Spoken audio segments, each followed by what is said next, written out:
Oh, just walking through the space and looking at the content of the Folkert de Jong exhibit made me think about how war happens.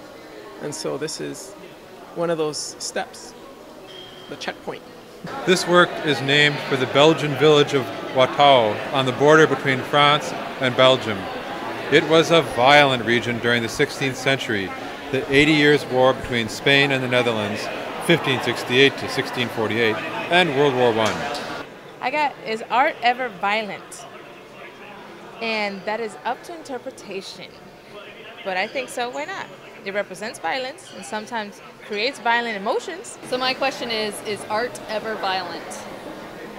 And I'm going to have to say, strangely, no, because if I feel violated by what is supposedly art, then for me it's no longer art.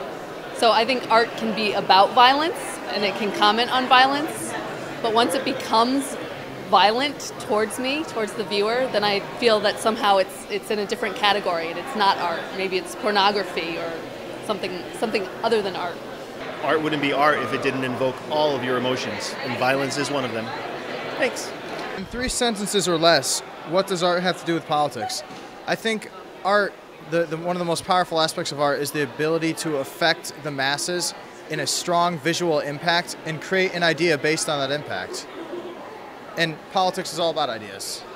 The question was, what is a can of great stuff used for? Well, yeah, you patch the walls, and I didn't know it was called great stuff. I've done that. It's like foam. Yeah, that's what it is. It's foam, and you can fill the holes where the bats get in. Oh, I don't have any bats, but I once did. Or even where mosquitoes get in.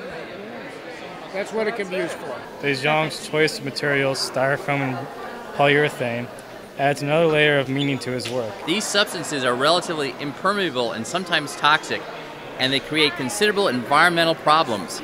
The chemical reaction that creates the foam is irreversible. It will take 1,000,000 years to decay.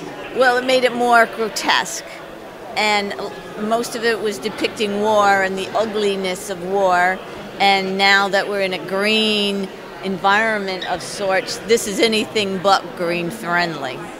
I think that exhibit was amazing, and that the details in it, the feelings that you get from the images itself, like from the statues, I think it was amazing. And the details in the teeth really kind of got me.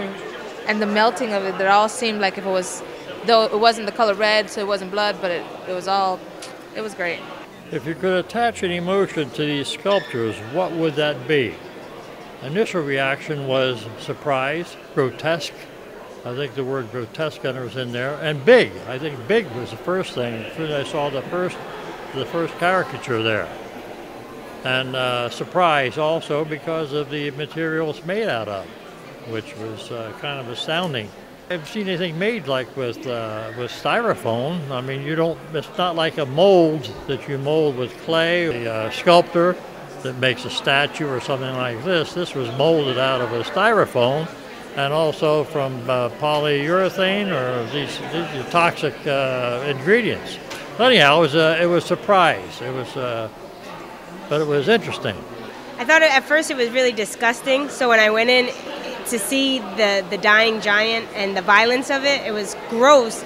But at the same time, to read the history of it, to see that everybody in war loses something, whether you're doing the killing or you're being killed, I just thought it was a very powerful message, and I can't believe it was all styrofoam.